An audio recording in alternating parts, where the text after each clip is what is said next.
So for those of you out there who have been following the channel for a while, I've been talking about the Chase Trifecta forever. The Chase Freedom Flex, which I acquired last March, the Chase Freedom Unlimited, which I substituted for the Chase Inc. Business Unlimited that I applied for March of this year, and judging by the title of this video, you know that I'm applying for the Chase Sapphire Preferred today.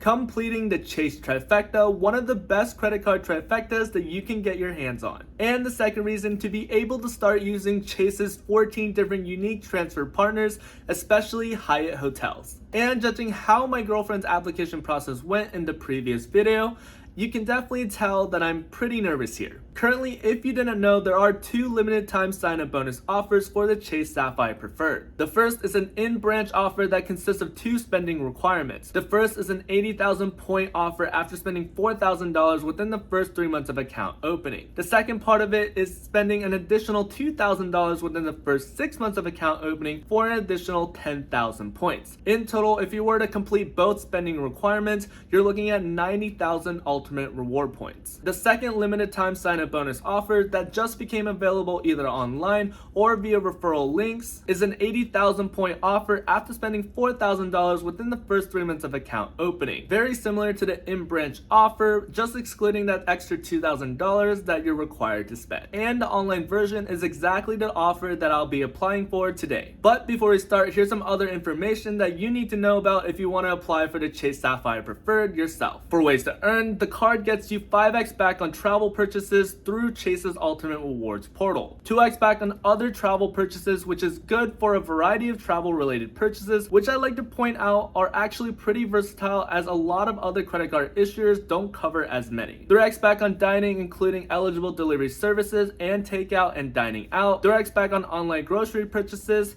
3x back on select streaming services, and then 1x back on all other purchases. Additionally, with the Chase Sapphire Preferred, you also get 5x back on Lyft rides through March 31st, 2025. A DoorDash subscription for at least 1 year when you activate by December 31st, 2024. An Instacart Plus subscription for 6 months with a $15 statement credit each quarter. A GoPuff $10 monthly statement credit through December 31st, 2023. A $50 annual Ultimate Rewards hotel credit that can be used through Chase's travel portal. And additionally, after each account anniversary, you'll earn bonus points equal to 10% of your total purchases made that previous year. For example, if you were to spend something like $50,000 in the previous year, you're looking at an additional 5,000 ultimate reward points. For travel protections, the Chase Sapphire Preferred has trip cancellation and trip interruption insurance, auto rental collision damage waiver, trip delay reimbursement, baggage delay insurance, lost luggage reimbursement, purchase protection, and extended warranty protection. One thing that I want to point out here in the travel protection for the Chase Sapphire Preferred is the trip cancellation / trip interruption insurance. If your trip is canceled or cut short by sickness, severe weather, or other covered situations, you can be reimbursed for up to $10,000 per person or $20,000 per trip for your prepaid non-refundable travel expenses, including passenger fares, tours, and hotels. I want to point this out because specifically someone in the chat, I forgot your name, but I'll be posting that right here, that the VentureX trip cancellation and interruption coverage only covers up to $2,000 per person, which compared to the trip cancellation for the CSP is 5x lower than the CSP, which is pretty insane. So I just want to make sure that just because some of these credit cards, these travel credit cards have these like insane perks and stuff, at the end of the day, the travel protection stuff is also pretty important. I would rather get $10,000 for a trip that I'm going to Japan or something that gets canceled than only being reimbursed for like $2,000. That's pretty low. So maybe in the future, if I'm going on big trips out of the country to Japan or something where air flights alone cost $2,000 for economy seats, I'll definitely be prioritizing using my Chase Sapphire Preferred instead of my VentureX. Just wanted to point that out.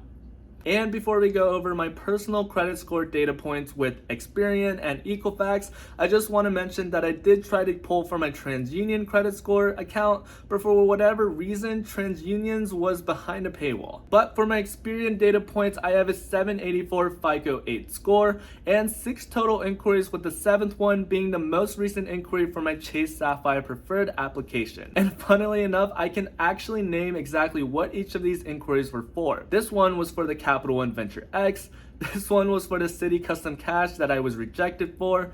This one was for being an authorized user for the Discover Cashback credit card. This one was for the Chase Sapphire Preferred. This one was for the Chase Inc. Business Unlimited. This one was for the Chase Freedom Flex. And this one was for the Amazon Prime Rewards card. So in total, 4 personal credit cards, 1 authorized user, and 1 business credit card. For Equifax, I have a 755 Vantage 3.0 score and 2 hard inquiries. For TransUnion, omitted credit score and 1 hard inquiry.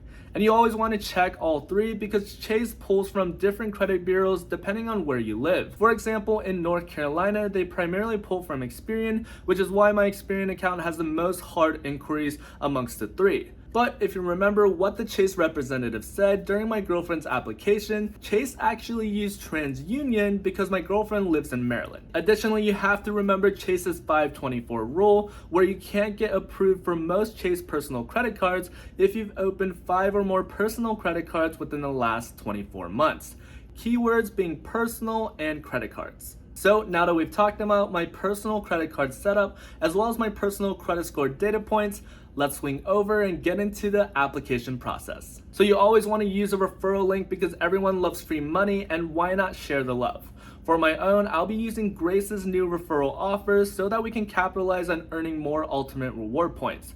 And you want to make sure that the sign-up bonus offer is always correct.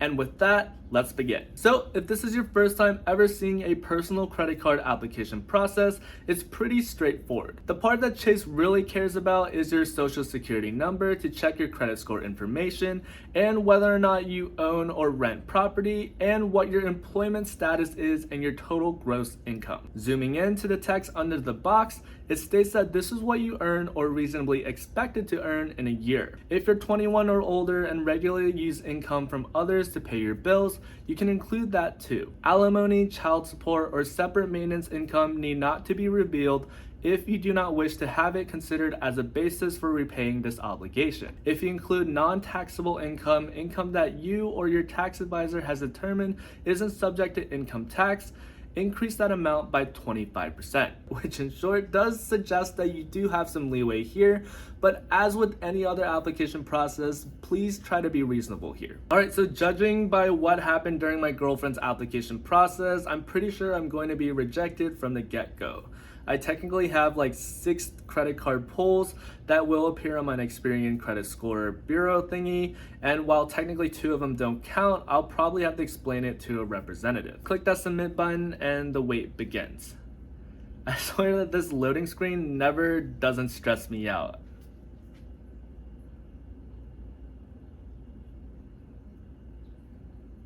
Wait, what? I got accepted immediately? 10.6k credit limit, holy. All right, I guess I don't have to call the reconsideration line. That's interesting. I wonder why Grace's application was so difficult. Nice. All right, good to go. All right, so now that I've secured the Chase Sapphire Preferred with a pretty high credit limit, let's talk about what's up next. Towards the end of last year, I made a video talking about my credit card roadmap in 2023. In that video specifically, I talked about 2 specific credit cards that I'm eyeing in 2023. The first one being the Chase Sapphire Preferred, which I just got accepted for, and the second one was the Capital One Saver One credit card. So up next in the early future, I'll be securing that card. Once I secure the Saver One credit card, I'll have completed the Capital One Duo and the Chase Trifecta. Alright, that's it for this video. See you guys in the next one. Peace.